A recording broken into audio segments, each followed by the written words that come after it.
केटीको आवाज सुनेको थिएँ मैले। मै हो क्या घरबेटी बा? म केटा र केटी दुइटै आवाजमा हाँस्न सक्छु। फेरि हाँसेर देखाम। यो कसरी हुन सक्छ? फेरि हाँस्दा एकचोटि।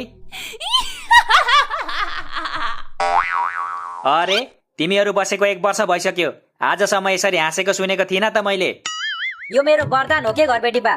म राति मात्र केटी जस्तो हाँस्छु, दिनमा त मेरो हाँसो पुरै केटाको हुन्छ नि। कोतेरो बाउले भन्छ। राति पनि यसरी हाँसेको सुनेको थिइनँ त मैले। कसरी सुन्नुहुन्छ त घरबेटी बा? तपाईँ रात पर्ने बित्तिकै घरबेटी आमासँग बत्ती मारेर बिजी भइहाल्नुहुन्छ। सुन्नलाई त हाम्रो कोठातिर आउनु पर्यो नि। के भनिस् रे गोरु? म जति नै बिजी भए पनि तिमीहरूको आवाज सुनेर आउँछु, बुझेस्?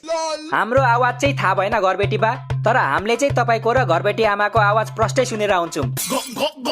बुढो भए नि स्टामिना चाहिँ बबाल रहेछ है तपाईँमा। के रे भात मारा? यो के हो? के घरबेटी बा? के देख्नु भयो तपाईँले? मेरो अनुहार हेरेर देख्छस्? उ त्यहाँ हेर। ए यो त ब्याग हो नि घरबेटी बा, त्यति नै थाहा छैन तपाईँलाई? ब्याग हो त्यो मलाई पनि थाहा छ गोरु, तर यो लेडिज ब्याग यहाँ कसरी आयो? त्यही त कसरी आयो? म नि छक्क परिरहेको छु, कसरी चाहिँ आएछ? ओइ यो लेडिज ब्याग यहाँ कसरी आयो? मलाई के थाहा कसरी आयो? घरबेटी बालाई थाहा होला नि। घरबेटी बा, यो लेडिज ब्याग यहाँ कसरी आयो? लौ म तिमीहरूलाई सोधिरहेको छु, तिमीहरू उल्टै मलाई सोध्छस्। म यो ब्यागलाई सोध्छु ल। ओइ ब्याग, त यहाँ कसरी आइस? कसको ब्याग होस् त? छिटो भने नत्र पुलिस बोलाउँछु म। ओइ बौला, नाटक गर्छस् मेरो अगाडि? छिटो भने कसको ब्याग हो यो? मेरो ब्याग हो त्यो, मेरो। धेरै लुके, अब लुक्दिन म। म पनि लुक्दिन। लुक्दा लुक्दा ढाडै सड्क्यो। अच्छा, यति धेरै त म लुकामारी खेल्दा नि लुकेको थिइनँ। ए यही हो तिमीहरूको पारा? मेरो आँखा छलेर केटी ल्याउने तिमीहरू? सरी घरबेटी बा, सरी। अबदेखि आँखा नछली ल्याउँछौँ।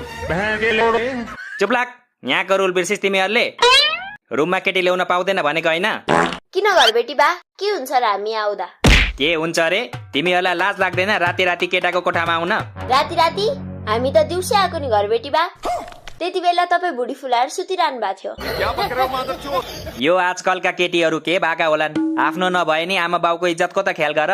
त्यही ख्याल गरेर त हप्तामा 2 चोटि मात्र आउँछौँ नि घरबेटी बा। के रे हप्तामा 2 चोटि रे? हजुर घरबेटी बा, किन कम भयो भने भन्नुहोस् है, अबदेखि 3 चोटि आउँछु। ओइ तिमीहरू दुईजना, भोलि भाले बाँच्ने बित्तिकै कोठा खाली गरे। भाले त अस्ति भर काटेर खाएको होइन घरबेटी बा? क्या करूं इसका? घरबेटी बा, तपाईँ यसको कुरा नसुन्नुहोस्, यो पागल हो पागल।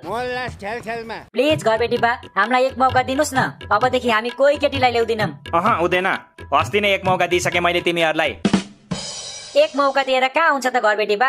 हामी 2 जना छौँ, कम से कम 2 मौका त दिनुहोस्। क्या सोच है रे तेरी?